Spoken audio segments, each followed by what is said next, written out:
Okay, so on February 28th, a joint US-Israeli attack hit Iran. Let's break down what happened. And inside Iran, the reaction was split right down the middle. We're talking celebration and horror. To really get this, you gotta ask, why Operation Epic Fury? What was the real motive here?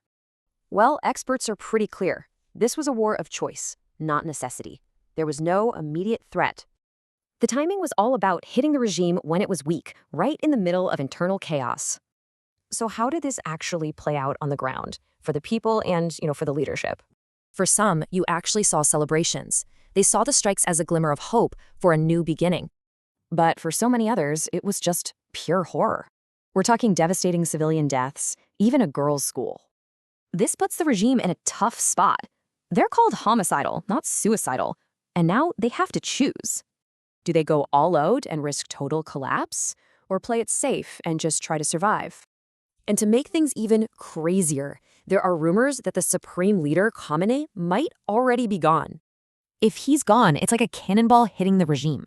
But does the whole ship go down with him? It really comes down to two paths. Do they circle the wagons and find a new leader, or is it every man for himself? Which brings us to a really tough spot, the paradox facing the Iranian people themselves. It's a classic catch-22. A revolution needs a crowd to win, but nobody wants to join until they think it can win. And the hurdles for an uprising are huge. The regime has all the guns and isn't afraid to use them.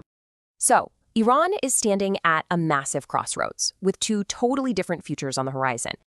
And the stakes, they couldn't be higher. We're talking anything from all-out war to a stable democracy. And look, history tells a tough story. 75% of the time, this kind of violence just leads to another dictator. One expert put it perfectly. There's hope, sure, but the whole thing could still collapse. Which leaves us with the biggest question of all as we watch this unfold. What will Iran become?